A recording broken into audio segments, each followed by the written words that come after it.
Hi, my name's Jordan Foster. I'm the CEO of YSave and clinical psychologist. I'm a specialist in technology and gaming when it comes to child development and psychology. In fact, I'm one of the handful of clinicians in Australia that specialise in the treatment and diagnosis of internet gaming addiction. So I'm going to spend the next few minutes answering some of the most frequently asked questions that I've received from parents about the topic of gaming and screen time. The reason that games can become addictive or have addictive tendencies is because what happens every time we get to the next level or we get some sort of reward box or skin, we have a center in our brain that we call the reward center or the reward pathway. And what happens is every time we achieve something on a game, whether it's we're getting a reward or we get to the next level, that reward center gets activated. And every time that gets activated, we get a hit of dopamine. Now, dopamine is kind of like our happy neurotransmitter. It tells us that we had a really good experience.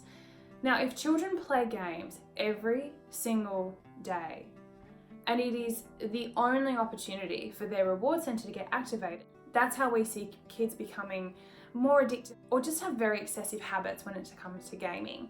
It's because their brain is telling them that this was a good experience. In fact, this is the only way that I feel happy.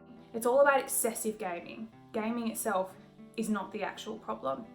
What we need to do in order to avoid that is not get rid of games entirely. Games themselves are not the problem. It's to make sure that kids have multiple opportunities for reward centers to get activated. Anything that gives them a sense of achievement or validation will have that same effect.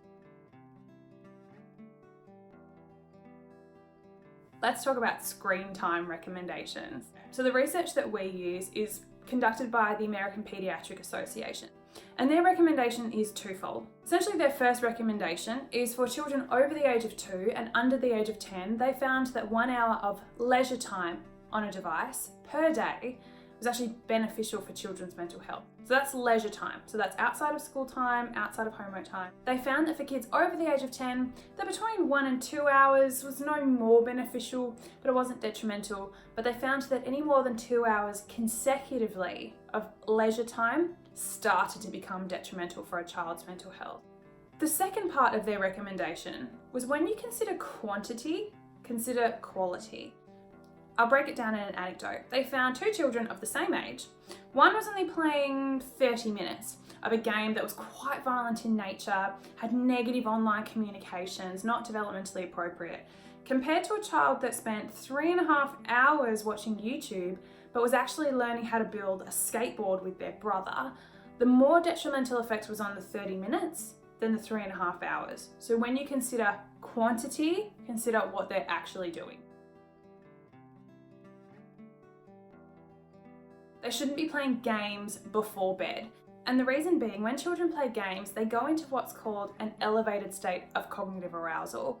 What we find is that if kids go to bed immediately after they've been playing a game, they go to bed in that elevated state of cognitive arousal. And while technically they can fall asleep, it actually impacts sleep quality negatively and quite significantly. So the recommendation is no games at least 1 hour before bed, just so we can give that time for that brain activity to come down. Just in case you're wondering, I'm sure that you are, that doesn't include just screen time, TV time, YouTube, that is specifically related to gaming.